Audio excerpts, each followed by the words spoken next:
Hello, I'm going to be doing my Competency Reflection 6, which is engaging with individuals, families, groups, organization, and communities. So I'm doing my practicum with Southeastern Community Action Partnership, also known as SCAP.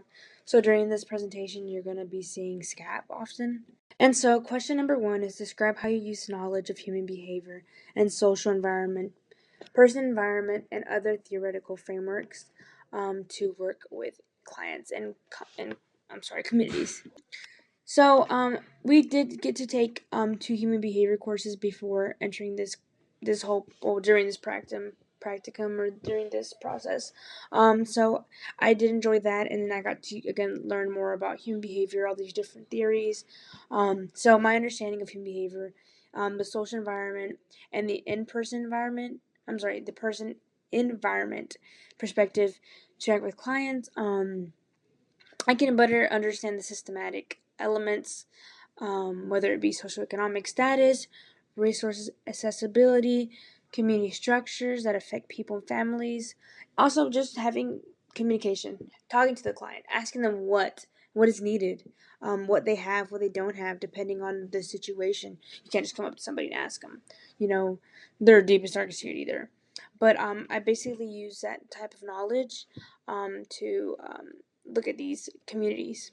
Question number 2 says this is asking describe how you use empathy, reflection, intrapersonal skills to effectively engage diverse clients and communities. Using these basic, I would think. So when working with SCAP or in SCAP, just having empathy for the clients, having or knowing self-awareness.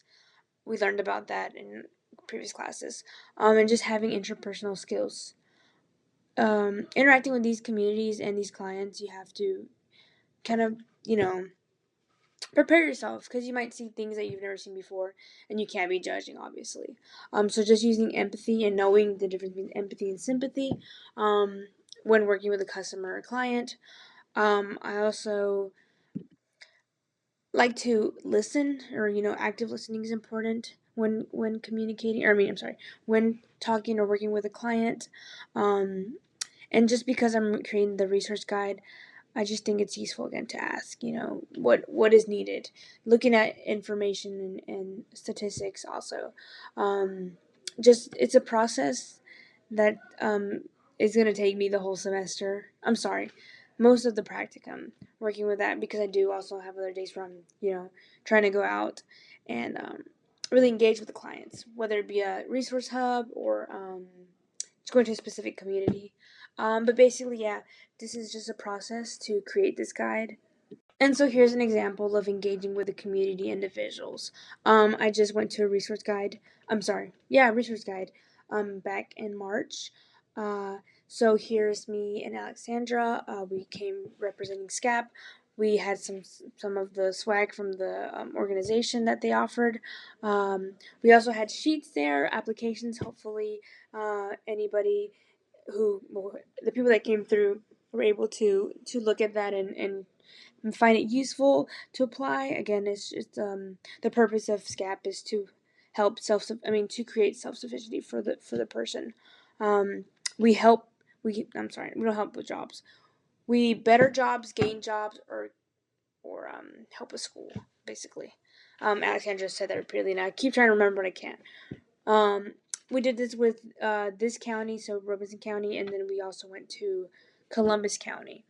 And basically, the process, the client comes in, they all get a little sheet, and so they have to go around the tables looking at different resources that are available to them, and then they get a little signature.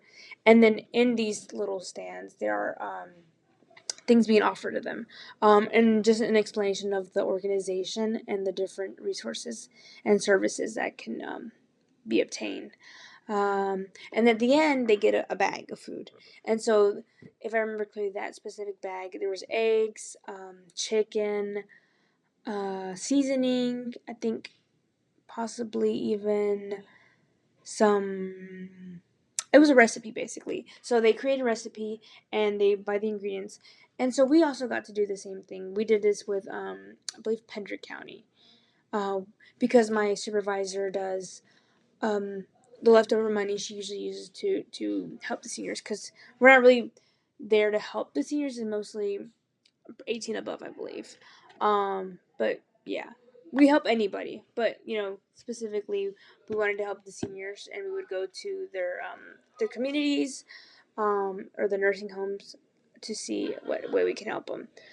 So we created a bag, and it was a breakfast bag. So we had pancakes, we had sausage, syrup, eggs. We tried to find salt and pepper, but it was actually more difficult than you think, because we needed 38 of each. We also got bowls and spatulas or whisk.